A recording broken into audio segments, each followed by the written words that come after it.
Shabbat Shalom. I have some bad news for you. The National Security Agency has a record of all the times that I've called you. All of you. Anyone who's ever spoken with me, you are forever listed in the supercomputers of the NSA, the Alpha Intelligence Gathering Agency. They insist they only collect the raw data, you know, when I called you, what your phone number was, where the address is listed, that kind of thing. They say that they haven't actually listened to the conversations we've had. They tell us that they don't care about the content of the conversations. They only want to see the raw data, what they call the metadata. What do you think? And it's not only phone calls. In the last 24 hours, we've learned that the NSA has a program called PRISM that for the past 6 years has been tapping into the central servers of 9 U.S. internet companies. And insiders tell us that intelligence officials can literally watch our ideas form as we type in Skype, pound and sound, photo and video, and browse, crawl, trawl, and search and perch on websites. They're not trolling for private information. That's what President Bush assured us when he set up the agency. They're not mining data. That's what the Obama administration insists. What do you think? Unlike so many contrived controversies of the past years, these issues are really critical for us because they go to the nature of freedom. What kind of society do we wish to create? What is the proper balance between individual liberty and centralized power? This is the most important prism of the controversy and why it's so critical to us. The question of how to reconcile freedom and power is the central question of free societies. And that question has been at the heart of Jewish tradition from the very beginning. It is the prism through which all of Jewish history is unfolded. In this week's Torah portion, Korach, we read of yet another rebellion against Moses, yet another test of where are the boundaries between the centralized authority of Moses' leadership and the inherent worth and sanctity of the individual. As the rebel Korach says, we are all precious in our own right, so why do you, Moses, raise yourself above the community? In other words, who gave you, Moses, the authority? And what is the nature of your authority, and where are the limits? We see this problem of the proper balance between individual freedom and centralized power in much more detail in the Haftarah portion, which is always connected in some way to the Torah portion. The Haftarah recounts the exchange between the prophet Samuel, who led the Israelites before the monarchy, and the community itself that insisted that he appoint a king. Samuel was fearful of a king. For Samuel, a king represented absolute authority. A king would centralize power in such a way as to limit individual freedoms. And Samuel had previously warned the people, a king will take your children and appoint them charioteers and horsemen and runners for his chariots. They will have to plow his field, reap his harvests, and make his weapons. A king will seize your choice fields, your vineyards, and olive groves, and give them to his courtiers. He will take 1/10 of your grain and vintage and give it to his royal staff. A king will take your best young men and your best animals and put them to work for him. He shall take 1/10 of your flock, and you shall become his slaves. And Samuel warned the people, you will lose your freedoms.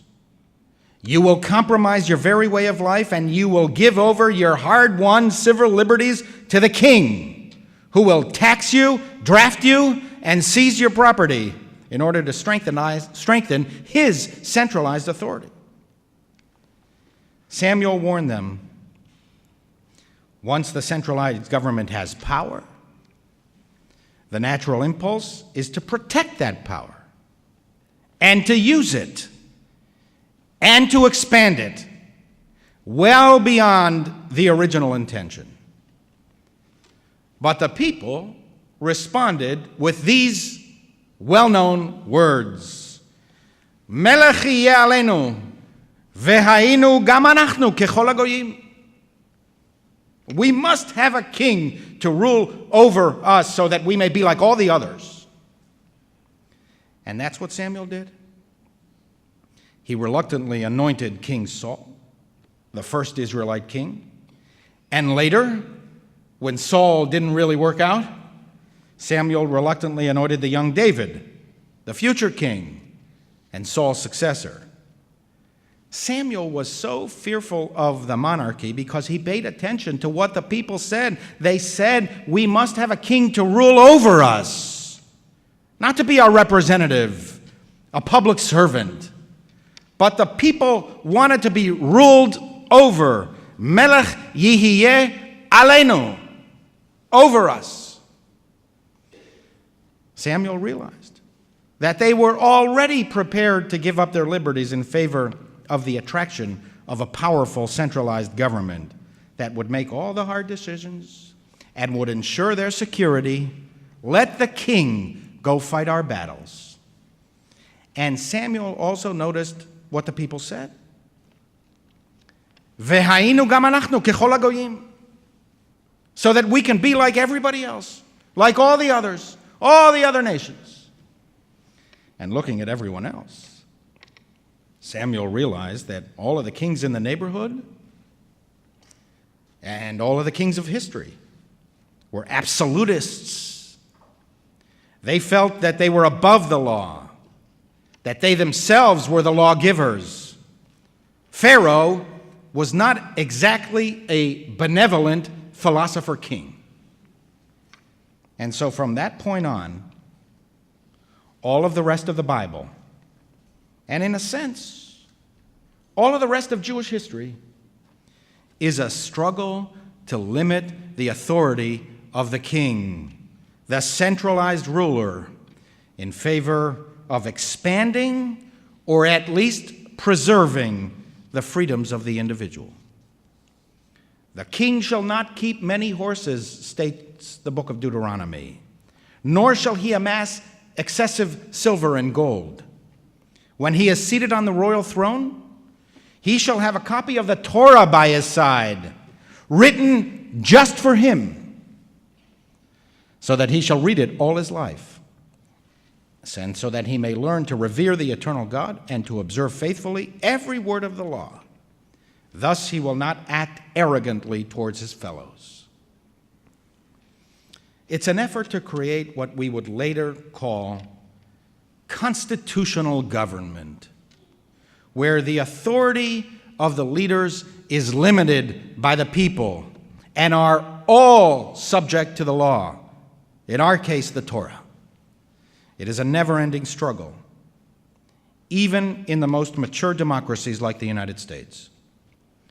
All ruling classes and all rulers, even the good ones, incline towards expanding their powers, and such expansion is, by definition, at the expense of the individual, because that's where power resides, and that's where power is lent or given or abandoned. Power comes from the individual. We are the source of the government's power. And in this sense, all those who have power should be distrusted. It's not that they're necessarily authoritarian by nature, in particular in mature Western democracies, but whether they are motivated by profit or by what they understand as the public good, they constantly seek more powers at the people's expense. And even the good ones convince themselves that it's for the people's welfare. And the people, too, should be mistrusted. We're too casual with our liberties, and we are too susceptible to handing them over to rulers. We have within us a deep-seated desire to be ruled. We too incline towards the absolute. We yearn to be cradled by authority. Just take care of us.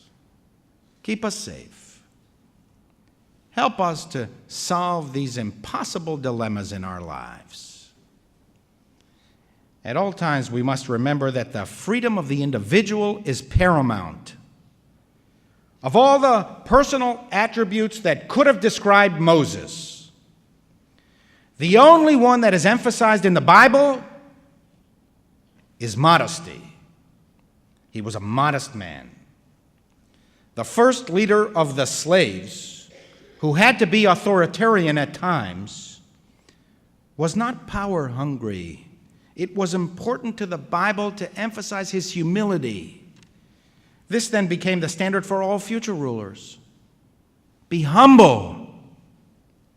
Your authority comes from the people and from God. Life demands humility. Life is not absolute. Truth, at least human truth, truth as perceived by human beings, is not absolute.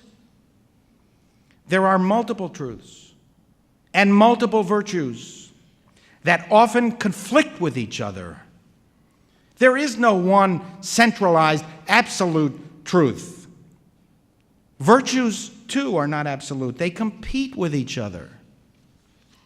Mercy is a virtue, but it competes with justice. Peace is a virtue, but it competes with self-defense. Chastity is a virtue, but it competes with romance. The author Sherwood Anderson wrote a short story about an old man. In the beginning, when the world was young, there were a great many thoughts, but no such thing as truth. Men made the truths themselves, and each truth was a composite of a great many vague thoughts. All about in the world were truths, and they were all beautiful.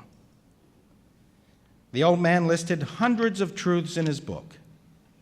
There was the truth of virginity and the truth of passion, the truth of wealth and the truth of poverty, the truth of thrift and the truth of profligacy. Hundreds and hundreds were the truths, and they were all beautiful.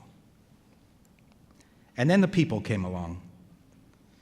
Each, as he appeared, snatched up one of the truths, and some who were quite strong snatched up dozens of the truths. The moment one of the people took one of the truths to himself, he called it his truth and tried to live his life by it. And then he became grotesque, and the truth he embraced became a falsehood.